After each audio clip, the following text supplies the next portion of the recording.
AP పౌర సరఫరాల శాఖ మంత్రి నాదెండ్ల మనోహర్ మాట్లాడుతున్నారు. లైవ్ ద్వారా చూద్దాం. 38,02,000 మెట్రిక్ టన్నులు. ఇప్పుడు కాకినాడకు వస్తే లెక్కలు చెప్తే మీరే ఆశ్చర్యపోతారు. కాకినాడ పోర్టులో వీళ్ళు దుర్మార్గంగా ఈ 3 సంవత్సరాల నుంచి చేసింది 1,31,18,346 మెట్రిక్ టన్నులు. దీని విలువ ఒక్క కాకినాడదే చెప్తున్నాను.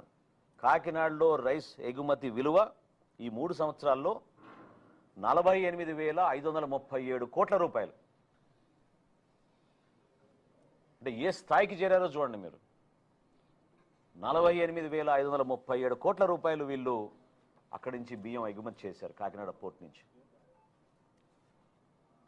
ఏ రోజైనా ఇప్పుడు నిన్న చాలామంది హడావుడిగా ప్రెస్ కాన్ఫరెన్స్లు పెట్టారు. కన్నబాబు గారు పెట్టారు, చంద్రశేఖర్ రెడ్డి గారు పెట్టారు, వైఎస్ఆర్సీపీ నాయకులు చాలామంది హడావుడి చేశారు. గౌరవ ఉప ముఖ్యమంత్రి గారు పవన్ కళ్యాణ్ గారు ఎందుకు కాకినాడ పోర్టుకి రావాల్సి వచ్చింది? ఈ విధంగా ప్రజలకు సంబంధించిన ఆస్తిని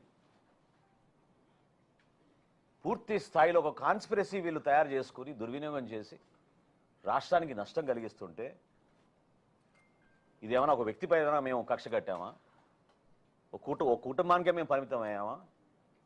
సో దీని వెనక ఎవరున్నారు?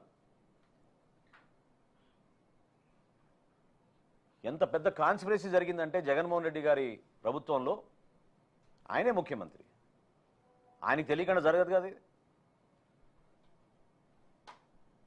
ఆరోబిందో రియాలిటీకి కాకినాడ సీ పోర్ట్స్ ఎందుకు 41% వాటా ట్రాన్స్ఫర్ చేసింది? ఏ సందర్భంలో చేసింది? ఏ విధంగా బెదిరించి భారతదేశంలో కార్పొరేట్ చరిత్రలో ఏనాడు జరగని విధంగా కేవీ రావు గారిని వారి కుటుంబాన్ని బెదిరించి ఏ విధంగా వీళ్ళు 41% వాటా రాయించేసుకున్నారో ఖచ్చితంగా బయటికి రావాలి. బాధ్యత లేదా జగన్మోహన్ రెడ్డి గారికి? కాకినాడ సీ పోర్ట్స్ లిమిటెడ్కి ఆరోబిందో రియాలిటీ ఏ విధంగా దూరింది? ఎందుకు మీరు జిఎంఆర్ దగ్గర నుంచి ఎస్సీజెడ్ లాగేసుకున్నారు?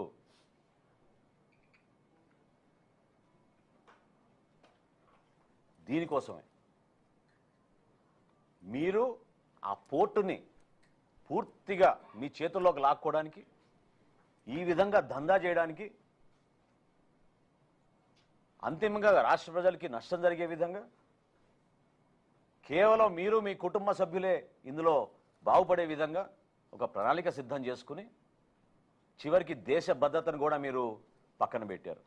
పవన్ కళ్యాణ్ గారు అన్న మాటల్లో ఏం తప్పు ఉంది చెప్పండి? గంజాయి స్మగ్లింగ్ అక్కడి నుంచి జరగదని రూల్ ఏమైనా ఉందా? ఇతర దేశాల నుంచి మీరు వెపన్స్ తీసుకురారని రూల్ ఏమైనా ఉందా?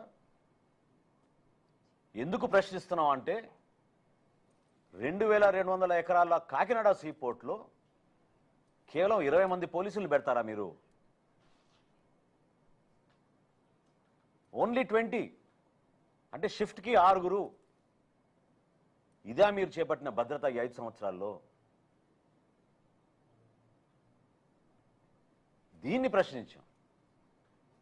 ఏమైపోతుంది రేపటి రోజున అక్కడ పొరపాటు జరిగితే? ఎందుకు ఉదాసీనత? ఇంత భారీ స్థాయిలో టర్నోవర్ జరుగుతున్నప్పుడు